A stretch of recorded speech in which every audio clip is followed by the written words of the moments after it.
ದೇವರ ಪರಿಶುದ್ಧವಾಗಿರುವಂಥ ನಾಮಕ್ಕೆ ಸ್ತೋತ್ರವಾಗಲಿ. ಈ ಸುಂದರ ಬೆಳಗಿನ ಜಾವದಲ್ಲಿ ನಾವು ಕರ್ತನ ಪರಿಶುದ್ಧ ಪಾದದ ಕೆಳಗೆ ನಮ್ಮನ್ನು ನಾವು ತಲೆಗಳನ್ನು ಬಾಗಿ ನಾವು ಪ್ರಾರ್ಥನೆ ಮಾಡಿಕೊಳ್ಳೋಣ.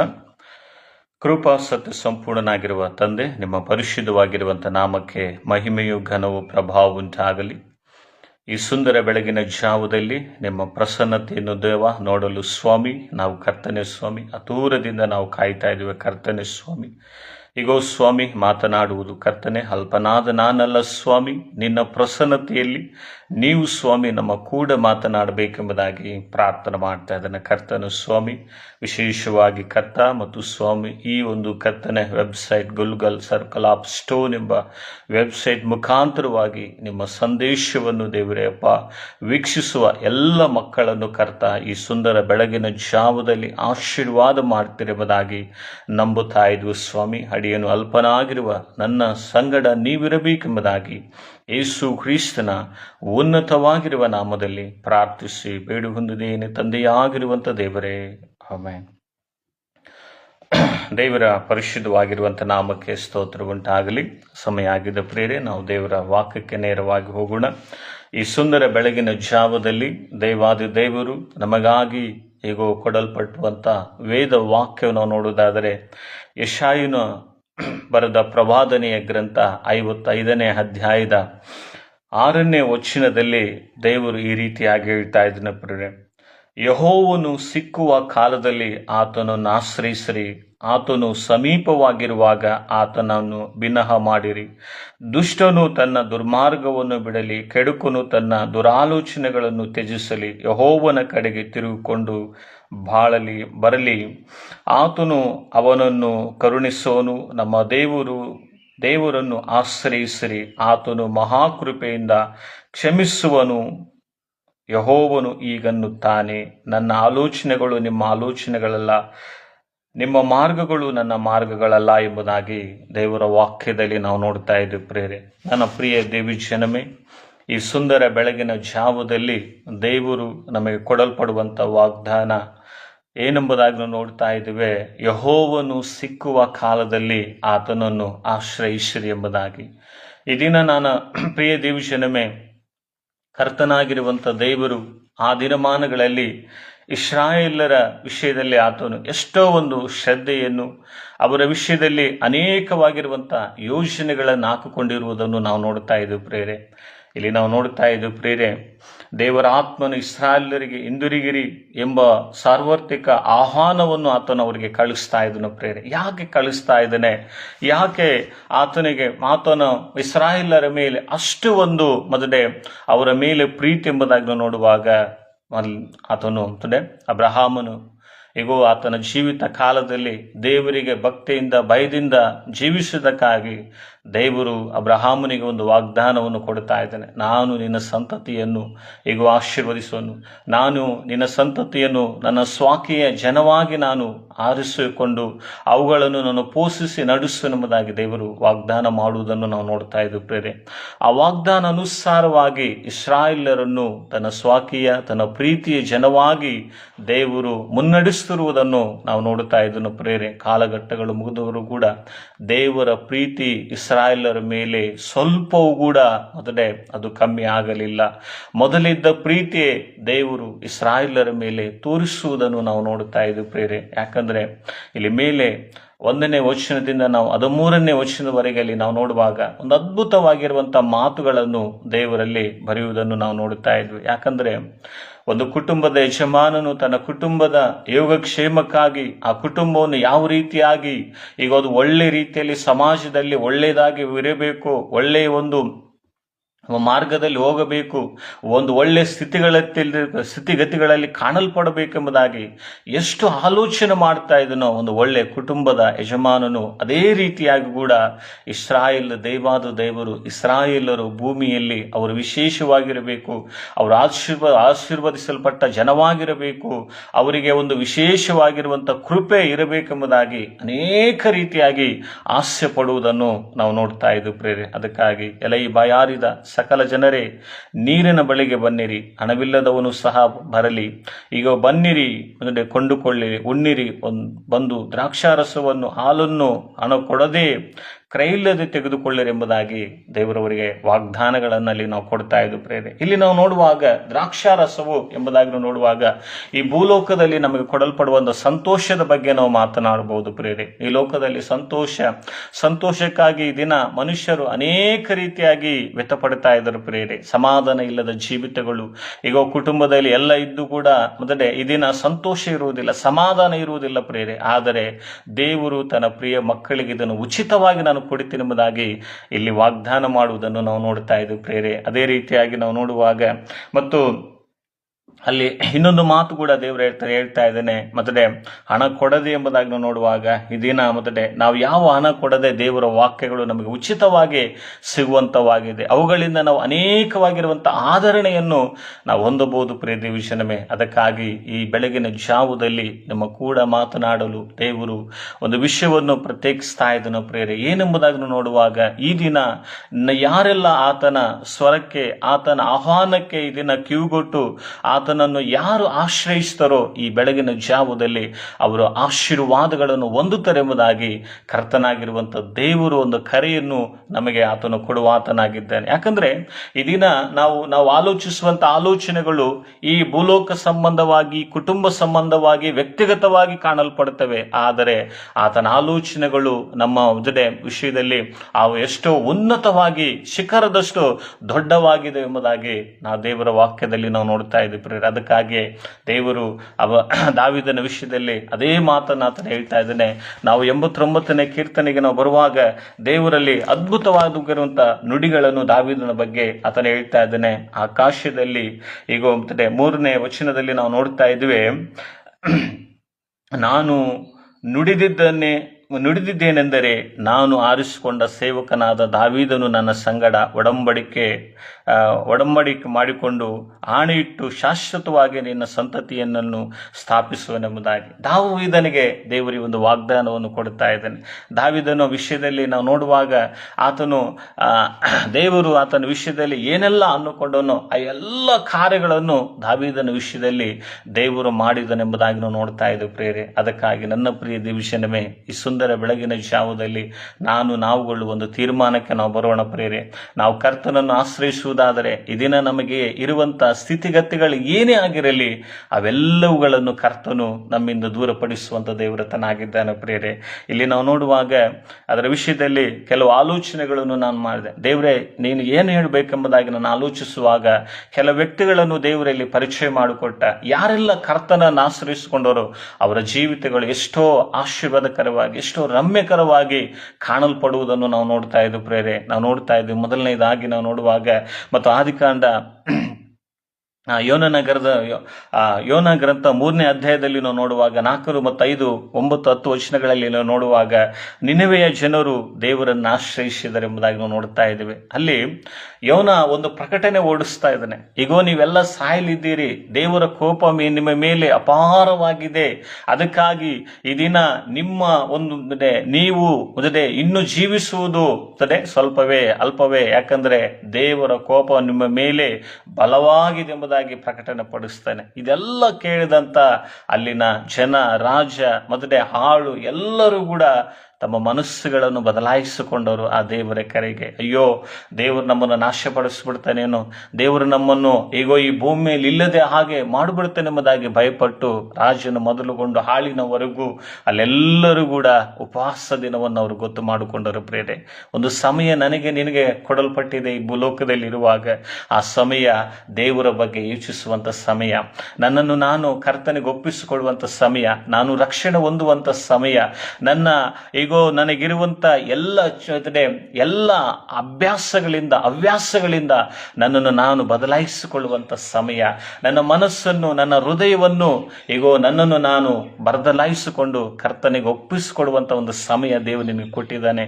ನಿನ್ನ ಜನರಿಗೆ ಒಂದು ಸಮಯ ಕೊಟ್ಟಿದ್ದ, ನೀವೆಲ್ಲರೂ ನಾಶವಾಗಲಿದ್ದೀರೆಂಬುದಾಗಿ. ಆದರೆ ಅವರೆಲ್ಲರೂ ಕೂಡ ಆ ಸಮಯವನ್ನು ಅವರ ಪ್ರಜ್ಞೆಗೆ ಅವರು ತೆಗೆದುಕೊಂಡು ಒಬ್ಬೊಬ್ಬರು ಒಂದು ತೀರ್ಮಾನ ತೆಗೆದುಕೊಂಡರು. ಅಲ್ಲಿರುವಂತ ಎಲ್ಲ ಜನರು ಒಂದೇ ಒಂದು ತೀರ್ಮಾನ ತೆಗೆದುಕೊಂಡರು, ನಾವು ಕರ್ತನ ಆ ಒಂದು ಕೋಪಕ್ಕೆ ಗುರಿ ಆಗಬಾರದು. ದೇವರು ನಮ್ಮನ್ನು ಕರುಣಿಸಬೇಕು, ದೇವರು ನಮ್ಮನ್ನು ಉಳಿಸಬೇಕು, ದೇವರು ನಮ್ಮನ್ನು ಕ್ಷಮಿಸಬೇಕೆಂಬುದಾಗಿ ಒಂದು ದೃಢ ಸಂಕಲ್ಪದೊಂದಿಗೆ ಉಪವಾಸ ಮಾಡಿದರು. ಪರ್ವೆ ಅವರು ಉಪವಾಸ ಮಾಡಿದ್ದಕ್ಕಾಗಿ ಅಲ್ಲಿ ಒಂದು ದೊಡ್ಡ ಅದ್ಭುತವೇ ನಡೆದು ಹೋಯಿತು.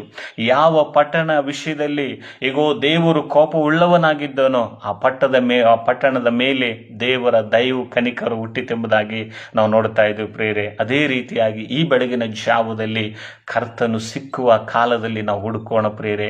ನಮಗೆ ಅವಶ್ಯಕತೆ ಇದೆ, ಯಾವ ವಿಷಯದಲ್ಲಿ ನಾವು ದೇವರನ್ನು ಹುಡುಕ್ತಾ ಇದ್ದೇವೆ, ಎದಕ್ಕಾಗಿ ದೇವರನ್ನು ಆಶ್ರಯಿಸಿಕೊಳ್ಬೇಕು, ಎದಕ್ಕಾಗಿ ನಾವು ಪ್ರಾರ್ಥನೆ ಮಾಡ್ತಾ ಇದ್ದೇವೆ ಎಂಬುದಾಗಿ ಈ ಬೆಳಗಿನ ಜಾವದಲ್ಲಿ ನಮಗೆ ಗೊತ್ತಿದೆ ಪ್ರಿಯರೇ. ಅದಕ್ಕಾಗಿ ನಾವು ಹುಡುಕೋಣ ಪ್ರಿಯರೇ, ಅದಕ್ಕಾಗಿ ನಾವು ಹುಡುಕೋಣ. ಇದನ್ನ ನಾವು ಆಲೋಚನೆ ಮಾಡುವುದು ಪ್ರಯೋಜನ ಹಿತವಲ್ಲ ಪ್ರಿಯರೇ. ಕರ್ತನೊಂದಿಗೆ ನಾವು ಆಲೋಚನೆ ಮಾಡೋಣ. ಯಾಕಂದ್ರೆ ನಿಮ್ಮ ಆಲೋಚನೆಗಳು ನಮ್ಮ ಆಲೋಚನೆಗಳಿದ್ರೆ ಎಷ್ಟೋ ವ್ಯತ್ಯಾಸ ಎಂಬುದಾಗಿ ಈ ಸುಂದರ ಬೆಳಗಿನ ಜಾವದಲ್ಲಿ ಕರ್ತನ ಹೇಳ್ತಾ ಇದ್ದೇನೆ. ಅದಕ್ಕಾಗಿ ನನ್ನ ಪ್ರಿಯ ದಿವಸನಮೇ, ನಿನಿವೆಯ ಮಕ್ಕಳ ಹಾಗೆ ಕರ್ತನನ್ನು ನಾವು ತಕ್ಕ ಸಮಯದಲ್ಲೇ ನಾವು ಹುಡುಕೊಳ್ಳೋಣ ಪ್ರಿಯರೇ. ಅಂದರೆ ಸಮಯ ಮೀರಿ ಹೋದ ಮೇಲೆ ಹುಡುಕಿದ್ರೆ ಪ್ರಯೋಜನ ಇಲ್ಲ ಪ್ರಿಯರೇ. ಒಂದು ಉದಾಹರಣೆ ಹೇಳಲು ಇಷ್ಟಪಡ್ತಾ ಇದ್ದನು ಪ್ರಿಯರೇ. ಒಂದು ದಿನ ನಾನು ಹಾಸ್ಪಿಟ್ಲಿಗೆ ಹೋಗುವಾಗ ಒಬ್ಬ ವ್ಯಕ್ತಿ ಹಾಸ್ಯೆಯಲ್ಲಿದ್ದ.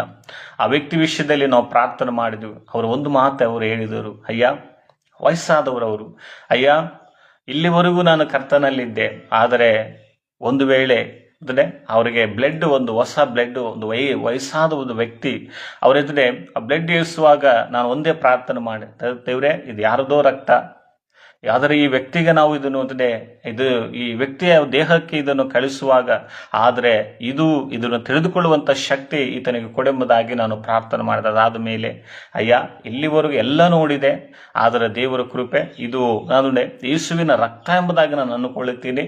ಯೇಸುವಿನ ರಕ್ತ ನನ್ನಲ್ಲಿ ನೂತನ ಬಲ ಕೊಡುತ್ತದೆ ಎಂಬುದಾಗಿ ಅವರು ಒಂದು ಸಾಕ್ಷಿ ಹೇಳಿದರು ಪ್ರೇರೆ. ನಿಜವಾಗಲೂ ಕೂಡ ನಾವುಗಳು ಕೂಡ ಏನೇ ಈ ದಿನ ನಾವು ಮಾಡಿದರೂ ಕೂಡ ಅದು ಕ್ರಿಸ್ತನಲ್ಲಿ ನಾವು ಮಾಡುವಾಗ ಆಶೀರ್ವಾದ ಎಂಬುದಾಗಿ ಕರ್ತನ ವಾಕ್ಯ ಹೇಳ್ತಾ ಇದ್ದು ಪ್ರೇರೆ. ಒಂದು ತೀರ್ಮಾನ ಕ್ರಿಸ್ತನಲ್ಲಿ ಮಾಡೋಣ. ದೇವರ ಅದ್ಭುತ ಕಾರ್ಯಗಳನ್ನು ನಮ್ಮ ಜೀವಿತದಲ್ಲಿ ಆತನು ಮಾಡಲು ಶಕ್ತನಾಗಿರುವಂಥ ದೇವರತನಾಗಿದ್ದಾನೆ ಪ್ರೇರೆ. ಯೆಹೋವನು ಸಿಕ್ಕುವ ಕಾಲದಲ್ಲಿ ಆತನನ್ನು ನಾವು ಆಶ್ರಯಿಸುವಾಗ, ಆತನು ಸಮೀಪವಾಗಿರುವಾಗ ಆತನಿಗೆ ವಿನಃ ಮಾಡಬೇಕೆಂಬುದಾಗಿ ಆತನು ಇವಾಗ ಈ ಸುಂದರ ಬೆಳಗಿನ ಜಾವದಲ್ಲಿ ನಮ್ಮ ಸಮೀಪವಾಗಿದ್ದಾನೆ ಪ್ರೇರೆ. ಅಲ್ಲ, ಆತನು ನೋಹನು ಪ್ರಕಟಣೆ ಮಾಡಿ ಹೋಗ್ಬಿಟ್ಟ, ಆದರೆ ಅವರು ದೇವರು ಅವರ ಸಮೀಪಕ್ಕೆ ತೆಗೆದುಕೊಂಡರೆಂಬುದಾಗಿ ನಾವು ನೋಡ್ತಾ ಇದ್ದೀವಿ ಪ್ರೇರೆ. ಎರಡನೇದಾಗಿ ನಾವು ನೋಡುವಾಗ ಅಲ್ಲಿ ಶತಾಧಿಪತಿ ಬಗ್ಗೆ ನಾವು ನೋಡ್ತಾ ಇದ್ವಿ ಪ್ರೇರೆ. ಅನೇಕ ಸತೆ ನಾವು ನೋಡ್ತಾ ಇದ್ವಿ ಶತಾಧಿ ಬಗ್ಗೆ ಅನೇಕ ಸತೆ ನಾವು ಕೇಳಿರಬಹುದು ಪ್ರೇರೆ. ಆದರೆ ಆತನೇನು ಮಾಡ್ದ? ದೇವರನ್ನು ಆಶ್ರಯಿಸಿದ. ಆತನಿಗೆ ಅಧಿಕಾರ ಇತ್ತು, ಆತನು ಒಂದು ಮಾತು ಹೇಳಿದ್ರೆ ಎಲ್ಲ ಆಗ್ತಾ ಇತ್ತು, ಆದರೆ ಆತನೇ ಸ್ವತಃ ದೇವರನ್ನು ಆಶ್ರಯಿಸ್ತಾ ಇದ್ದಾನೆ. ಅವಾಗ ಯೇಸು ಕ್ರಿಸ್ತನೇ ಅಲ್ಲಿ ಹೇಳ್ತಾ ಇದ್ದಾನೆ, ಬಾ, ನಾನು ನಿನ್ನ ಮನೆಗೆ ಬರ್ತೇನೆ, ಆ ಹಾಳಿರುವಂಥ ಸ್ಥಳಕ್ಕೆ ನಾನು ಬರ್ತೇನೆ ಎಂಬುದಾಗಿ. ಆದರೆ ಆ ಶತಾಧಿಪತಿ ಹೇಳ್ತಾ ಇದ್ದಾನೆ, ಅದು ಮತ್ತೇನು ಬರೆದ ಸುವಾರ್ತೆ 8ನೇ ಅಧ್ಯಾಯದ 5ನೇ ವಚನದಿಂದ 8ನೇ ವಚನದವರೆಗೆ ಆ ಭಾಗವನ್ನು ನೋಡುವಾಗ, ಇಲ್ಲ ದೇವ್ರೆ, ಇಲ್ಲ ಯೇಸುವೆ, ನೀನು ನನ್ನ ಮನೆಗೆ ಬರುವಷ್ಟು ಯೋಗ್ಯತೆ ನನಗಿಲ್ಲ, ಆದರೆ ನೀನು ಒಂದು ಮಾತು ಹೇಳಿದರೆ ಸಾಕು ಎಂಬುದಾಗಿ. ಆ ಸಮಯವನ್ನು ನಾವು ಸಂದರ್ಭವನ್ನು ನಾವು ಏನು ಮಾಡ್ಬೇಕಂತ ಉಪಯೋಗ ಮಾಡಿಕೊಳ್ಬೇಕಂತ ಪ್ರೇರೆ. ಯೇಸು ಕ್ರಿಸ್ತನ ಅಲ್ಲೇ ಇದ್ದಾನೆ. ಒಂದು ಮಾತು ಹೇಳಿದರೆ ಆತನು ಬರುವಂತ ಅವಶ್ಯಕತೆಯಲ್ಲಿ ಇರಲಿಲ್ಲ, ಆದರೂ ಕೂಡ ಯೇಸು ಕ್ರಿಸ್ತನ ಹತ್ರ ಆತನು ಬಂದನೆಂಬುದಾಗಿ ನಾವು ನೋಡ್ತಾ ಇದ್ವಿ. ಅನೇಕ ಸತೆ ನಾವುಗಳು ಕೂಡ ಇಲ್ಲ, ಏನಾದ್ರೆ ನಾವು ಪ್ರಾರ್ಥನೆ ಮಾಡಿದರೆ ಆಯ್ತಲ್ಲ, ನಾವು ಅಲ್ಲಿಗೆ ಹೋಗಬೇಕಲ್ಲ ಎಂಬುದಾಗಿ ನಾವು ಆಲೋಚನೆಗಳನ್ನು ಮಾಡ್ತಾ ಇರ್ತೀವಿ ಪ್ರೇರೆ. ನಾವು ಕರ್ತನ ಸಮ್ಮುಖದಲ್ಲಿ ಹೋಗಿ ಕರ್ತನ ಹತ್ರ ನಾವು ಬೇಡುವಾಗ ಅಲ್ಲಿರುವಂಥ ಸಮಾಧಾನನೇ ಬೇರೆ ಪ್ರೇರೆ. ಅದಕ್ಕಾಗಿ ನನ್ನ ಪ್ರಿಯ ದೇವಜನಮೇ, ಈ ದಿನ ಶತಾಧಿಪತಿ ಒಂದು ಒಳ್ಳೆ ಆಲೋಚನೆ ಮಾಡಿದ, ಕರ್ತನನ್ನು ಆಶ್ರಯಿಸಿಕೊಂಡರೆ ನನ್ನ ಹಾಳು ಗುಣವಾಗ್ತಾನೆಂಬುದಾಗಿ. ಆ ಹಾಳು ಅದೇ ರೀತಿಯಾಗಿ ದೇವರು ಆ ಹಾಳನ್ನು ಗುಣಪಡಿಸಿದ. ಮತ್ತು ಶತಾಧಿಪತಿ ಬಗ್ಗೆ ಒಂದು ಒಳ್ಳೆ ಸಾಕ್ಷಿಯನ್ನು ಕೂಡ ಅಲ್ಲಿರುವಂಥ ಜನಗಳಿರ್ತಾರೆ. ಇಷ್ಟು ದೊಡ್ಡ ನಂಬಿಕೆಯನ್ನು ಇಸ್ರಾಯೇಲರು ನಾನು ಯಾರಲ್ಲಿ ನೋಡಲಿಲ್ಲ ಎಂಬುದಾಗಿ ದೇವರು ಆತನ ವಿಷಯದಲ್ಲಿ ಸಾಕ್ಷಿ ಹೇಳುವುದನ್ನು ನಾವು ನೋಡ್ತಾ ಇದ್ದೀವಿ ಪ್ರೇರೆ. ಈ ದಿನ ನನ್ನ ಬಗ್ಗೆ ಯಾರು ಸಾಕ್ಷಿ ಹೇಳ್ತಾ ಇದ್ದಾರೆ? ನಾನು ಕ್ರಿಸ್ತವಳವನಾಗಿ ನಾನು ಜೀವಿಸ್ತಾ ಇದ್ದೇನೆ. ನನ್ನ ಬಗ್ಗೆ ಯಾರು ಸಾಕ್ಷಿ ಹೇಳ್ತಾ ಇದ್ದಾರೆ? ನನ್ನ ಬಗ್ಗೆ ಒಳ್ಳೆ ಸಾಕ್ಷಿ ಹೇಳ್ತಾ ಇದ್ದಾರಾ, ಇಲ್ಲ ಕೆಟ್ಟ ಸಾಕ್ಷಿ ಹೇಳ್ತಾ ಇದ್ದಾರೆ? ಆ ರೀತಿಯಾಗಿ ಸಮಾಜದಲ್ಲಿ ಜೀವಿಸುವಂತ ನಾನು ಯಾವ ರೀತಿಯಾಗಿ ಜೀವಿಸ್ತಾ ಇದ್ದೇನೆ? ನನ್ನ ನೆರೆಯವರು, ನನ್ನ ಅಕ್ಕಪಕ್ಕದವರು ನನ್ನ ಬಗ್ಗೆ ಯಾವ ಸಾಕ್ಷಿಯನ್ನು ಕೊಡ್ತಾ ಇದ್ದಾರೆ? ಎಸ್, ಈ ವ್ಯಕ್ತಿ ಒಳ್ಳೆಯವನು, ಈಕೆ ಒಳ್ಳೆಯವಳು, ನಿಜವಾಗ್ಲೂ ಈತನಲ್ಲಿ ಕೇಳಿ ಕ್ರಿಸ್ತನ ಪ್ರೀತಿ ಕಾಣಲ್ಪಡ್ತಾ ಇದೆ ಎಂಬುದಾಗಿ ನನ್ನ ಬಗ್ಗೆ ಸಾಕ್ಷಿ ಹೇಳ್ತಾ ಇದ್ದಾರೆ. ಯಾಕಂದ್ರೆ ನಾನು ಈ ಲೋಕದಲ್ಲಿ ಸಾಕ್ಷಿಯನ್ನು ಸಂಪಾದಿಸಿಕೊಳ್ಬೇಕು. ನಾನು ಯಾವುದೇ ಸಾಕ್ಷಿಯನ್ನು ಸಂಪಾದಿಸಿಕೊಳ್ಳದೆ ಹೋದರೆ ನಾನು ದೇವರನ್ನು ಮೆಚ್ಚಿಸಲು ಸಾಧ್ಯವೇ ಇಲ್ಲ ಪ್ರೇರೆ. ಅದಕ್ಕಾಗಿ ಒಳ್ಳೆಯ ಒಂದು ಸಾಕ್ಷಿಯನ್ನು ನಾವು ಸಂಪಾದಿಸಿಕೊಳ್ಳೋಣ.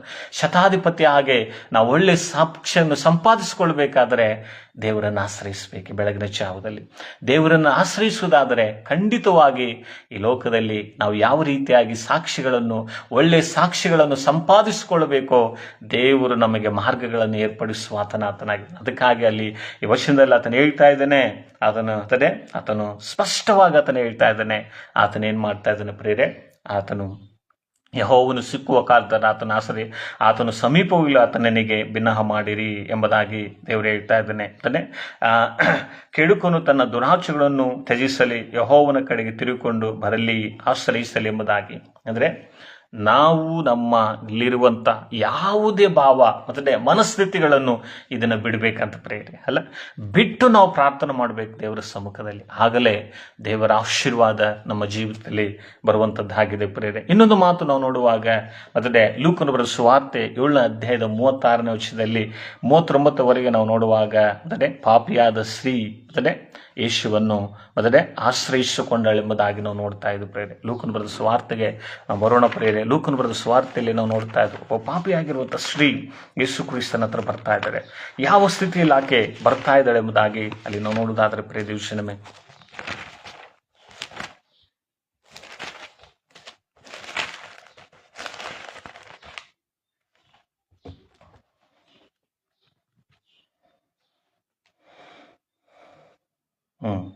ಪರಿಸಾಯನ ಒಬ್ಬನು ಆತನನ್ನು ತನ್ನ ಜೊತೆಯಲ್ಲಿ ಊಟ ಮಾಡಬೇಕೆಂದು ಬೇಡಿಕೊಂಡಾಗ ಆತನು ಪರಿಸಾಯನ ಮನೆಗೆ ಹೋಗಿ ಊಟಕ್ಕೆ ಕೂತುಕೊಂಡು, ಆಗ ಊರಲ್ಲಿದ್ದ ದುರಾಚೆಯಾದ ಒಬ್ಬ ಹೆಂಗಸು ಮತ್ತೆ ಪರಿಸಾಯನ ಮನೆಯಲ್ಲಿ ಆತನ ಊಟಕ್ಕೆ ಹೊರಗಿದ್ದನು ಗೊತ್ತು ಹಿಡಿದುಕೊಂಡು ಸುಗಂಧ ತೈಲದ ಬರನ್ನು ತೆಗೆದುಕೊಂಡು ಬಂದು ಹಿಂದೆ ಆತನ ಪಾದಗಳ ಬಳಿಯಲ್ಲಿ ಅಳುತ್ತಾ ತನ್ನ ಕಣ್ಣೀರಿಂದ ಆತನ ಪಾದಗಳನ್ನು ಅಲ್ಲಿ ಆ ಪಾದಗಳನ್ನು ಒರೆಸಿದರೆಂಬುದಾಗಿ ನಾವು ನೋಡ್ತೇವೆ. ಒಂದು ದುರಾಚರ್ಯದ ಪಾಪದಿಂದ ಆಕೆಯ ಜೀವಿತ ಕಾಲದವರೆಗೂ, ತನ್ನ ಜೀವಿತ ಕಾಲದಲ್ಲಿ ತನ್ನ ಪಾಪದಲ್ಲಿ ಸಂದರ್ಭಗಳು ಆಕೆಯನ್ನು ಆ ರೀತಿಯಾಗಿ ಮಾರ್ಪಡಿಸೋ ನಮಗೆ ಗೊತ್ತಿಲ್ಲ. ಆದರೆ ದೇವರ ವಾಕ್ಯ ಹೇಳ್ತಾ ಇದೆ, ದುರಾಚರಿ ಒಂದು ಕೆಟ್ಟು ಹೋಗಿರುವಂಥ ಹೆಣ್ಣೆಂಬುದಾಗಿ ನಾವು ನೋಡುತ್ತಾ ಇದ್ದೀವಿ ಪ್ರೇರೆ. ಈ ಲೋಕದಲ್ಲಿ ಸಮಾಜ ಈ ದಿನ ಆ ರೀತಿಯಾಗಿ ಜೀವಿಸುವಂಥ ಸ್ತ್ರೀಗಳನ್ನು ಹೀನವಾಗಿ ನೋಡುವುದನ್ನು ನಾವು ನೋಡ್ತಾ ಇದ್ದೀವಿ. ಆದರೆ ಯೇಸು ಕ್ರಿಸ್ತನು ಹೀನವಾಗಿ ನೋಡಲಿಲ್ಲ ಪ್ರೇರೆ.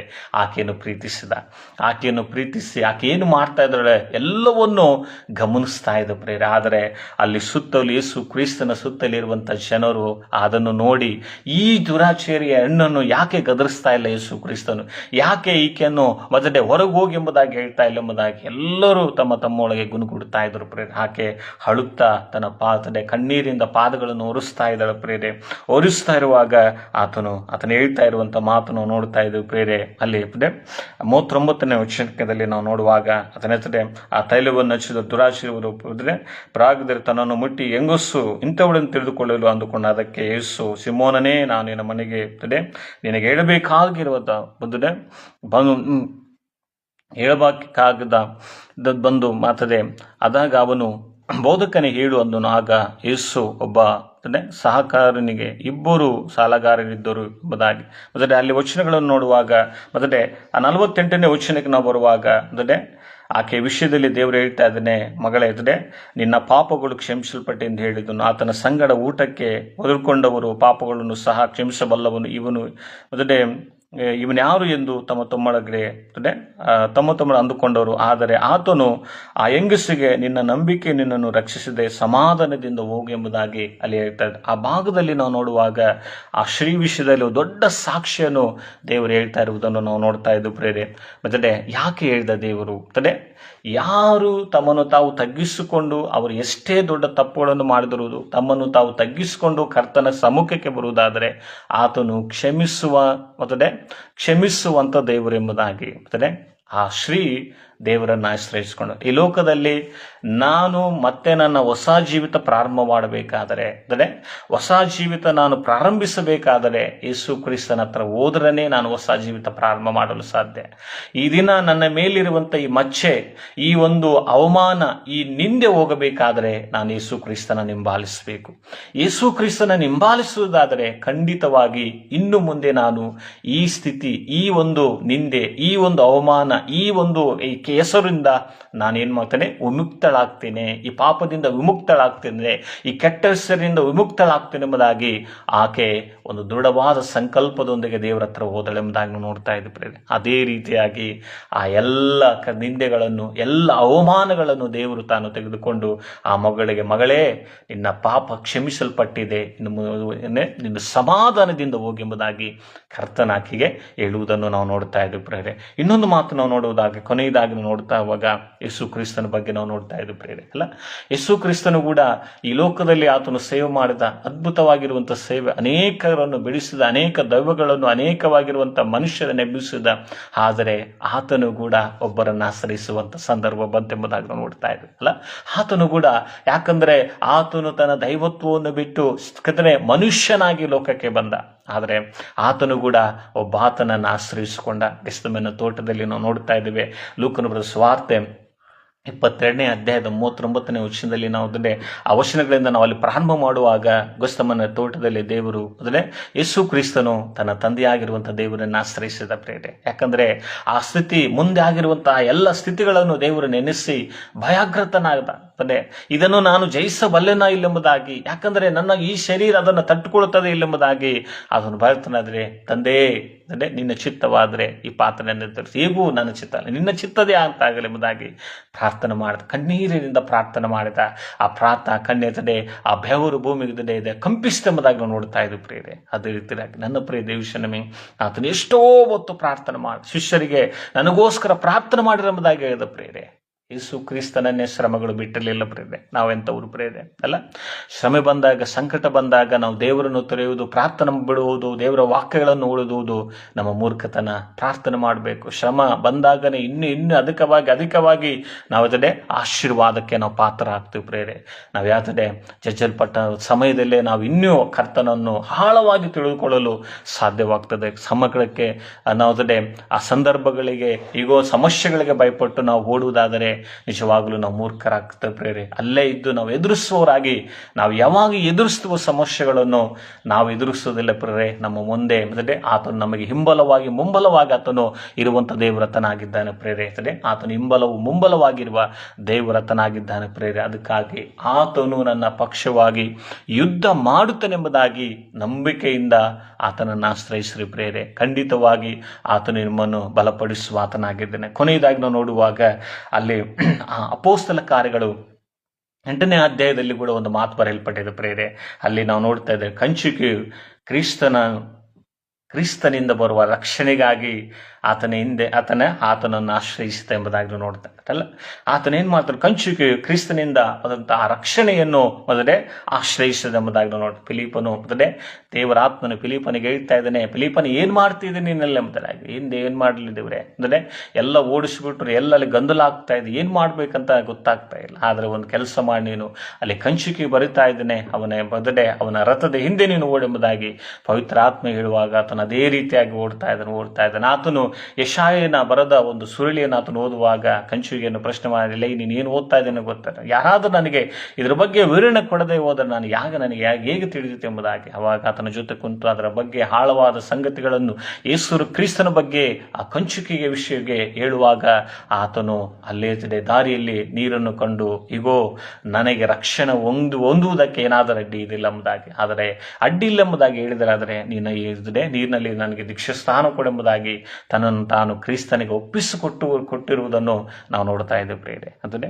ಈ ರೀತಿಯಾಗಿ ಅನೇಕವಾಗಿರುವಂತಹ ಭಕ್ತರುಗಳು ಆ ಸಂದರ್ಭಗಳನ್ನು ಉಪಯೋಗ ಮಾಡಿಕೊಂಡರು, ಸಿಕ್ಕ ಸಮಯದಲ್ಲೇ ದೇವರನ್ನು ಆಶ್ರಯಿಸಿಕೊಂಡರು, ದೊಡ್ಡ ಆಶೀರ್ವಾದಗಳನ್ನು ಅವರ ಜೀವಿತದಲ್ಲಿ ಹೊಂದಿಕೊಂಡರು ಎಂಬುದಾಗಿ ನಾವು ನೋಡ್ತಾನೆ. ಈ ಬೆಳಗಿನ ಜಾವದಲ್ಲಿ ಈ ಗಿಲ್ಗಲ್ ಸರ್ಕಲ್ ಆಫ್ ಸ್ಟೋನ್ ಅನ್ನು ವೀಕ್ಷಿಸುವ ನನ್ನ ಪ್ರಿಯ ದೇವಶನಮೇ, ಈ ಒಂದು ಸಂದರ್ಭ ಈಗೋ ದೇವರು ಸಿಕ್ಕುವ ಕಾಲದಲ್ಲಿ ಆತನನ್ನು ಆಶ್ರಯಿಸು. ನಿನ್ನ ಜೀವಿತದಲ್ಲಿ ದೊಡ್ಡ ಬದಲಾವಣೆ, ದೊಡ್ಡ ಆಶೀರ್ವಾದ, ನಿನ್ನ ಎಲ್ಲ ಆಸೆ ಆಕಾಂಕ್ಷೆಗಳನ್ನು ನೆರವೇರಿಸುವ ದೇವರು ಈ ದಿನ ನಿನಗಾಗಿ ಕಾಯ್ತಾ ಇದ್ದಾನೆ. ಯಾಕಂದ್ರೆ ನನ್ನನ್ನು ಆಶ್ರಯಿಸಿ ಎಂಬುದಾಗಿ ಅಲ್ಲಿ ಮೇಲಿನ ವಚನಗಳಲ್ಲಿ ನಾವು ನೋಡುವಾಗ ಈಗೋ ಮತ್ತು ಆತನ ಏನೆಲ್ಲ ಕೊಡ್ತಾ ಇದ್ದಾನೆ ಈ ಲೋಕದಲ್ಲಿ. ಇಸ್ರಾಯೇಲರ ವಿಷಯದಲ್ಲಿ ನಾವು ನೋಡುವಾಗ ಅವರಿಗೆ ಎಲ್ಲ ಒಬ್ಬ ತಂದೆ, ಕುಟುಂಬದ ಯಜಮಾನನು ತನ್ನ ಕುಟುಂಬದ ಬಗ್ಗೆ ಯಾವ ರೀತಿಯಾಗಿ ಆಲೋಚನೆ ಮಾಡ್ತಾ ಇದ್ದಾನೋ, ಇಸ್ರಾಯೇಲ್ ಬಗ್ಗೆ ಆ ರೀತಿಯಾಗಿ ಆಲೋಚನೆ ಮಾಡಿ ಇವ್ರು ಎಲ್ಲಿದ್ದ ಎಲ್ಲಿದ್ದರೆ ಚೆನ್ನಾಗಿರ್ತಾರೆ, ಇವರು ಯಾವುದೇ ಯಾವ ಒಂದು ಸ್ಥಳದಲ್ಲಿ ಇದ್ದರೆ ಇವರು ಕ್ಷೇಮವಾಗಿರ್ತೆಂಬುದಾಗಿ ಎಲ್ಲವನ್ನೂ ಅವರ ಬಗ್ಗೆ ಆಲೋಚಿಸುವಂತ ಒಬ್ಬ ದೇವರು ಅವರಿಗೆ ಕಾದರೆ ಸಿಕ್ಕಿದ್ದನೆಂಬುದಾಗಿ ನಾವು ನೋಡ್ತಾರೆ. ಅದೇ ರೀತಿಯಾಗಿ ಯೇಸು ಕ್ರಿಸ್ತನು ಈ ದಿನ ನಮಗೆ ಸಿಗಬೇಕಾದರೆ ಕರ್ತನಿಗೆ ನಮ್ಮನ್ನು ನಾವು ಒಪ್ಪಿಸಿಕೊಡೋಣ ಪ್ರೇರೆ. ಕರ್ತನು ಈ ವಾಕ್ಯಗಳನ್ನು ಆಶೀರ್ವಾದ ಮಾಡಲಿ. ಅದು ಮಾತ್ರವಲ್ಲದೆ ರೆವರೆಂಡ್ ಸ್ಟೀವನ್ ಐನವರಿಗೂ ನನ್ನ ವಂದನೆ ಸಲ್ಲಿಸ್ತಾ ಇದ್ದೇನೆ, ಒಂದು ಅವಕಾಶ ಮಾಡಿಕೊಟ್ಟಿದ್ದಕ್ಕೆ. ಕೊನೆಯ ಪ್ರಾರ್ಥನೆ ಮಾಡಿಕೊಳ್ಳೋಣ. ಕೃಪಾಪೂರ್ಣನಾಗಿರುವ ತಂದೆ, ನಿಮ್ಮ ಪರಿಶುದ್ಧವಾಗಿರುವಂಥ ನಾಮಕ್ಕೆ ಸ್ತೋತ್ರ ಉಂಟಾಗಲಿ. ಅಪ್ಪ, ಈ ದಿನ ಸ್ವಾಮಿ ಕರ್ತನ ಈ ಗ್ಲೋಬಲ್ ಸರ್ಕಲ್ ಆಫ್ ಸ್ಟೋನ್ ಮುಖಾಂತರ ನಿನ್ನ ವಾಕ್ಯವನ್ನು ಕೇಳಿದ ಪ್ರತಿಯೊಬ್ಬರನ್ನು ಕೂಡ ನೀನು ಮುಟ್ಟಿ ಆಶೀರ್ವಾದ ಮಾಡುವುದಾಗಿ ಪ್ರಾರ್ಥನೆ ಮಾಡ್ತಾ ಇದ್ದೇನೆ. ಈಗೋ ಸ್ವಾಮಿ, ಅಡಿಗನಾದ ನನ್ನನ್ನು ಕೂಡ ಈ ಬೆಳಗಿನ ಜಾವದಲ್ಲಿ ಉಪಯೋಗ ಮಾಡಿಕೊಂಡಿದ್ದಕ್ಕಾಗಿ ಸ್ತೋತ್ರ ಸಲ್ಲಿಸ್ತಾ, ಘನವು ಮಾನವು ಮಹಿಮೆಯು ನನಗೊಬ್ಬರಿಗೆ ನಾನು ಸಲ್ಲಿಸಿ ಯೇಸುವಿನ ದಿವ್ಯ ನಾಮದಲ್ಲಿ ಪ್ರಾರ್ಥಿಸಿ ಬೇಡು ಹೊಂದಿದ್ದೇನೆ ತಂದೆಯಾಗಿರುವಂಥ ದೇವರೇ,